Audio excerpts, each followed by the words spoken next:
एक जंगल में एक चिड़िया का छोटा सा परिवार रहता था, जिसमें एक बेटा अपने परिवार को लेकर अलग रहता था। उसकी पत्नी और उसके छोटे छोटे दो बच्चे भी थे। एक दिन की बात है, जब भोलू काम करके वापस अपने घर आ रहा था, तभी उसकी नज़र पेड़ के नीचे एक नन्ही सी चिड़िया पर पड़ी। वह रो रही थी। तभी भोलू उसके पास गया और पूछा। क्या हुआ बेटी, रो क्यों रही हो तुम?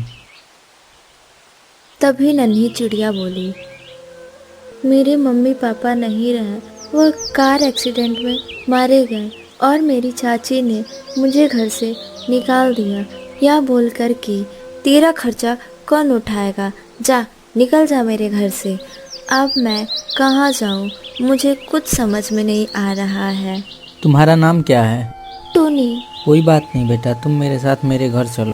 इतना कहकर भोलू उस नन्ही सी चिड़िया को अपने साथ ले जाने लगा। कुछ देर बाद भोलू उस नन्ही सी चिड़िया को लेकर अपने घर पहुंचा और आवाज़ लगाई, अरे सुनती हो, देखो मेरे साथ कौन आया है।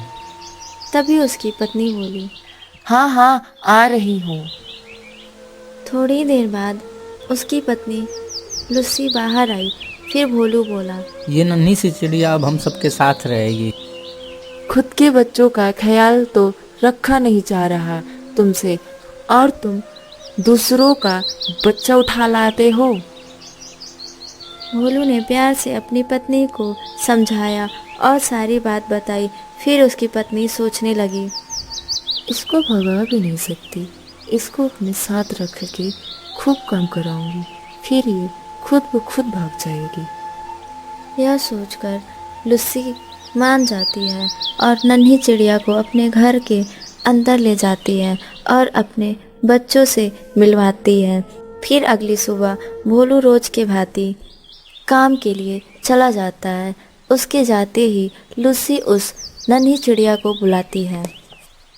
अरे टुन्नी, सुनती हो? नन्ही चिड़िया खुश होकर लुस्सी के पास आती है और बोलती है, माँ आपने बुलाया? हाँ, यहाँ आओ और खाना बनाओ, और मुझे माँ मत बोलो।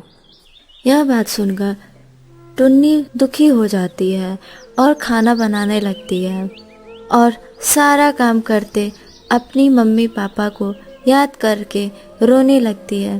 तभी वहाँ भोलू के बच्चे आते हैं। टुन्नी को रोता देख राधा बोली, क्या हुआ दीदी, रो क्यों रही हो? टुन्नी मुस्कुराते हुए बोली, कुछ नहीं, चलो खेलते हैं। और टुन्नी अपना सारा दुख भुलाकर साथ में खेलने लगती है। ऐसे ही रोज की तरह नन्ही चिड़िया को लुस्सी बोलती है, खाना बना के घर का सारा काम कर देना और पूरा घर साफ कर देना, मैं अपने सहेली के घर जा रही हूँ। इतना कहकर लुस्सी अपने सहेली के घर चली जाती है। फिर नन्ही चिड़िया दुखी होकर खाना बनाने लगती है। तभी कुछ देर बाद भोलू आ जाता है। टुन्नी को काम करता देख भोलू गुस्से से अपनी पत्नी को आवाज़ लगाता है। तभी टुन्नी बोलती है, माँ घर नहीं है, वह अपनी सहेली के घर गई है, आप बैठिए, मैं खाना लाती हूँ। कुछ देर बाद उसकी पत्नी आ जाती है और भोलू को देख बोलती है, आप बहुत जल्दी आ गए, आपकी तबीयत तो ठीक है ना? तभी गुस्से में भोलू बोला, ये सब क्या है, और तुम कहाँ थी, और इस नन्ही चिड़िया से तुम काम करा रही हो, तुमको शर्म नहीं आता है? भोलू अपनी पत्नी को काफ़ी कुछ बोलता है। तभी नन्ही चिड़िया बोलती है, जाने दीजिए पापा, माँ काम करके थक गई थी तो मैंने ही बोला कि आप रहने दीजिए, मैं कर देती हूँ। यह सब सुन के भोलू की आंखों से आंसू गिरने लगते हैं। तभी लुस्सी बोली, मैंने तुम्हारे साथ शुरू से ही गलत किया, फिर भी तुमने मेरे बारे में गलत नहीं सोचा, मुझे माफ कर दो।